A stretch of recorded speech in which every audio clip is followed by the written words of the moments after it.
Welcome to this episode of the Gunman. This video is part 13 of the transformation of my own XF Falcon into a tribute race car. This video will be taking you through painting the racing stripes on the body.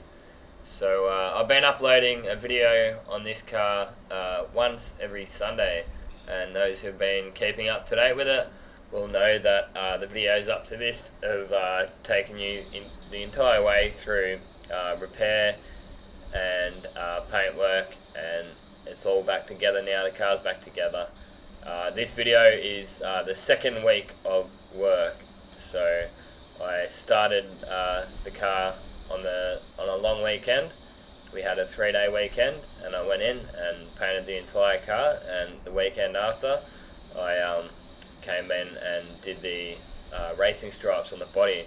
So the previous week I did the racing stripes on the bumper bars, but I decided it was easier to get the straight lines if I did the stripes on the body after it was all back together. So I'm just doing my red to start off with, and as you probably noticed, I've got the video at 1.75 times speed. Just to get through the video a bit quicker. I'll slow it down for the last coat of clear. And yeah, so we're just going pretty heavy with the red because reds are pretty prone to not cover that well. And in between coats, I gave it a good 5 minutes, but I edited those the flash off times out. And just going on with a nice heavy coat again. And Once we've got this red base coat on, you just want to walk away for it for about 20 minutes, because what we've got to do next is we've got to mask off this red. And I just decided to use that just as a bit of a ground coat for the yellow. So that back section there is actually going yellow, but it turns out that I had a little bit of extra red there, and the yellow is going to cover easier over the red than what it's going to cover over the blue. So that's the only reason I did that there. And so I've given that a few minutes to flash off, and now what I'm doing here with the masking tape is just measuring it. So I'm just showing you there that one piece of 36mm, one piece of 18mm plus the blue fine line actually measures up to the right size of the red on the red stripe on the car. So turns out I didn't actually have to measure it down or anything. It was just I was able to measure it with the masking tape thicknesses, so that worked in my favour. It just made it a bit easier. So as far as the top stripe goes, the top edge of the red, that was just on the swage line of the body, and then I just was able to go the thick tape, the thin tape, and then the blue tape, and it worked out pretty well. Looking back on it, it might be about 1 or 2 mil too thin, but I'm happy with it anyway.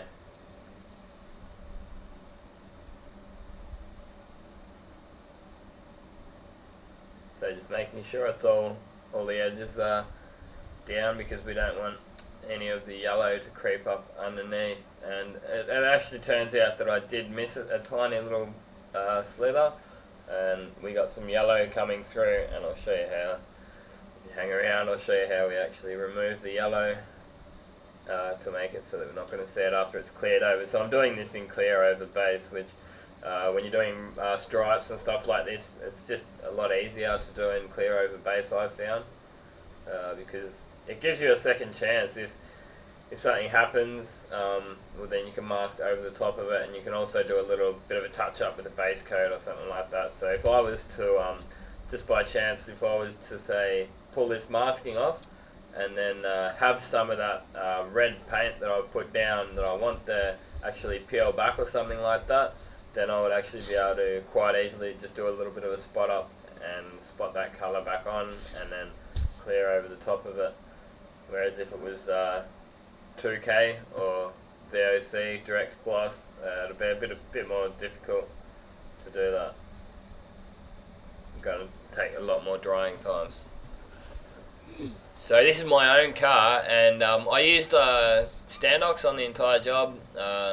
Some people would think, oh, you're paying for the materials yourself, you might want to save a couple of dollars, but I got a pretty good deal off my paint rep, and he looked after me with the price, and I wanted good quality paint because it's my car. It's as simple as that. So you might watch my other videos and say, oh yeah, do you use Standox, but do you recommend it? And the answer is yeah, I do recommend it.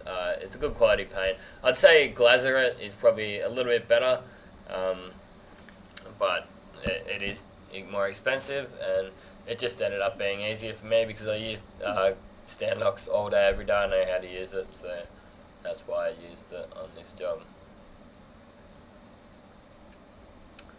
So just going along with that fine line edge tape, which is the leading edge of where the yellow is going to be.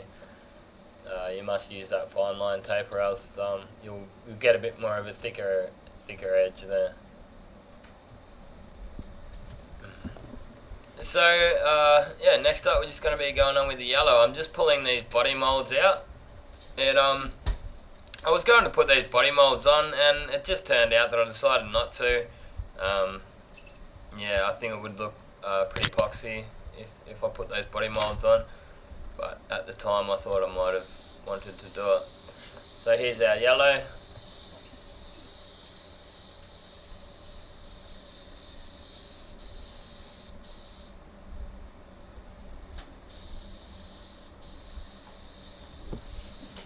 It does actually cover extremely well, this yellow.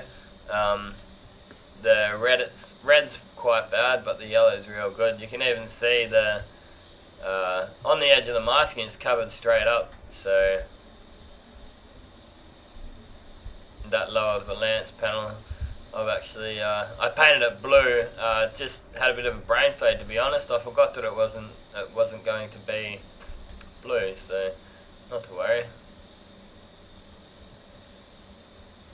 Easy fixed. In the coming couple of weeks, I think the next video I'm going to be making is how to paint and fit a bonnet scoop, the shaker style bonnet scoop that I've got on it.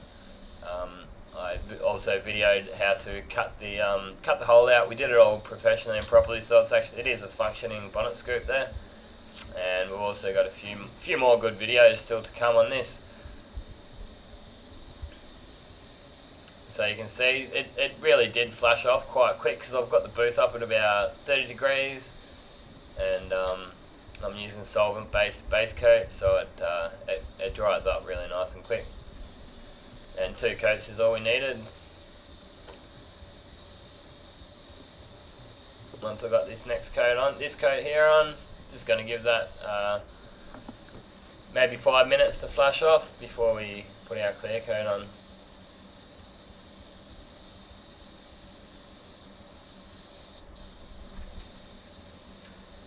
I was even just speaking to I've been spray painting some aeroplanes this weekend, and one of my mates, spray painter himself, had a look at my car. He just said, "Mate, that is a killer paint job, man. If that's coming from a painter, you must know it's a pretty good job, because they're a bit more critical on stuff like that." And I'm pretty happy with it myself too. So off the gun finish, so no buffing. Didn't touch it with a buff. I hate buffing. Most painters do. We'd rather be in the paint shop spraying stuff than out the back polishing. Which is part of the reason why you won't see many polishing videos, because most of the time I don't even spend much time out there polishing. I'm just in the paint shop painting pretty much all day, every day. We've just had a prepper start as well, so he's doing all my prep work for me, and I'm just in the booth colour matching and painting, which is good for me because I enjoy it. So straight away, while that's still wet, I'm going to pull this masking off. Just pulling it away from the red, because if there was any build up or any colour that's going to land in the red, that's just going to look bad. So you'd rather pull the yellow back towards the yellow. And just careful when you're pulling this off, even though we have prepped it up and sanded it all down, and sometimes you can have the paint flake off because the tape can be quite strong. It turned out that none of that happened because I did it all right, but And yeah, just hang around here just for another minute and you'll see I got that little touch of overspray, and this is going to work because of the colour that it is. It's a solid colour, and it's a dark colour, dark enough colour that I can do this. But had it have been a silver or a metallic or something, I'd actually have to have just spotted up or puffed a little bit of metallic of the paint back over. So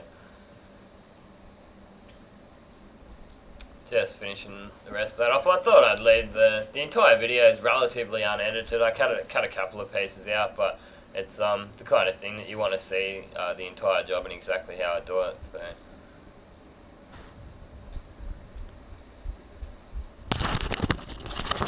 So just here we've got that little touch there of yellow.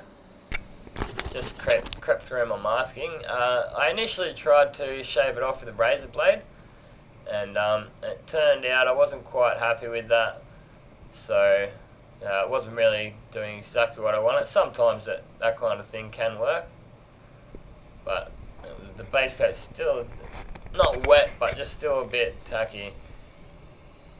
So I just decided to grab one of these bits of sandpaper, just something fine, 800.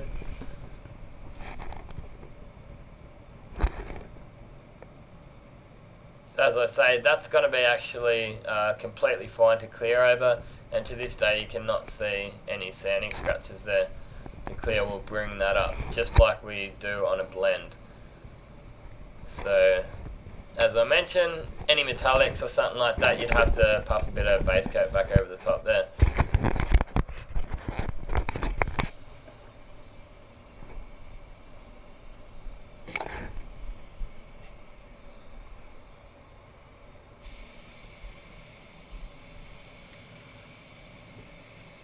So I gave that a few minutes in between clearing it and sanding that edge as well, because if I had have gone straight up and sanded or tried shaving that bit of yellow off the red, then any of the dust that I created would have landed into the yellow. So what I'm actually just doing there is making sure I'm not having any gun drips actually.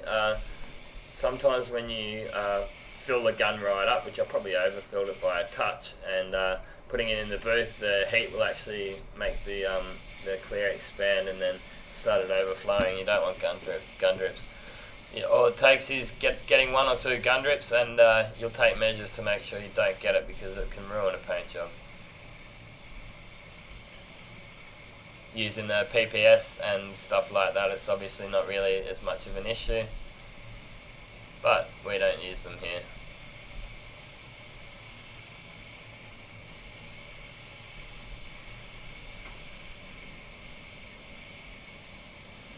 So DeVilbiss GTI Pro with the T2 Air Cap is what I'm using for this car.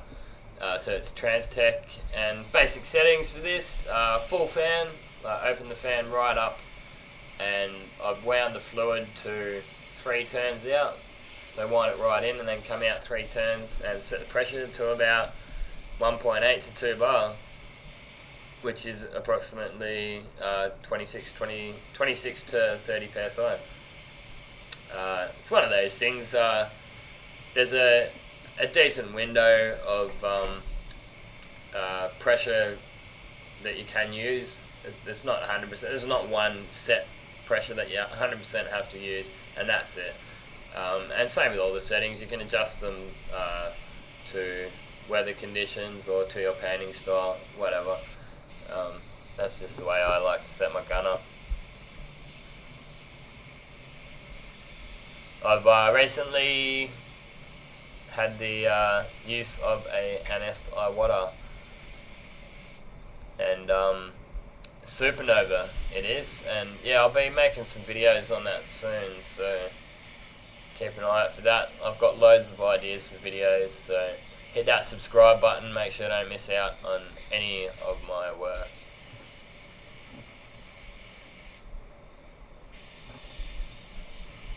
Hang around for another minute or two. We've got to look at the car when it's finished off, and at the very end we've got a couple of my favourite vids, just a couple of annotations, a couple of links you can click on to a couple of my personal favourite vids.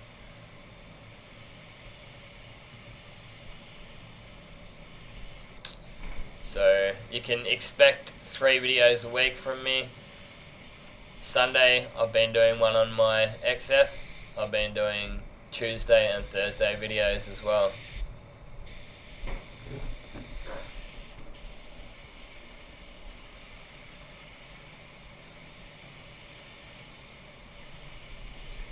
Any questions and comments, happily answered.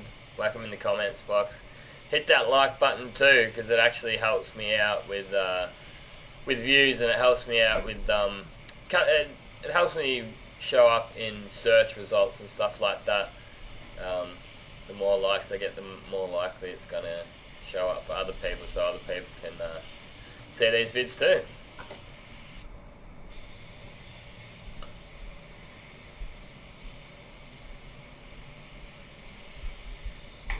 That's just about coming to an end for today's video.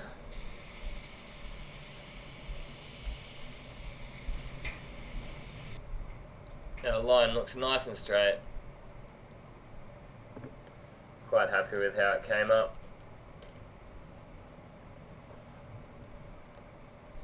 And this is the car as it was a couple of weeks ago. I still haven't taken a new video for it.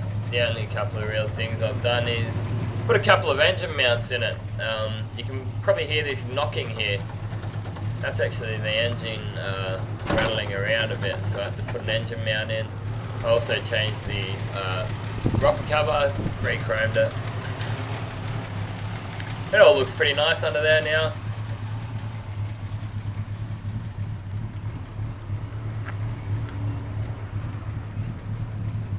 Turns a hell of a lot of heads. Everyone looks at it. Get the thumbs up even by the Holden fans.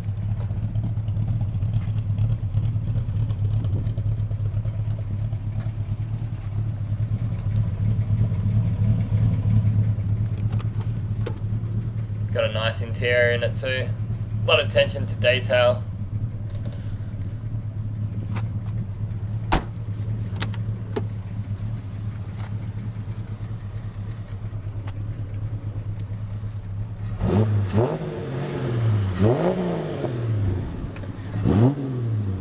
Thanks again for watching, and this has been another Gunman production.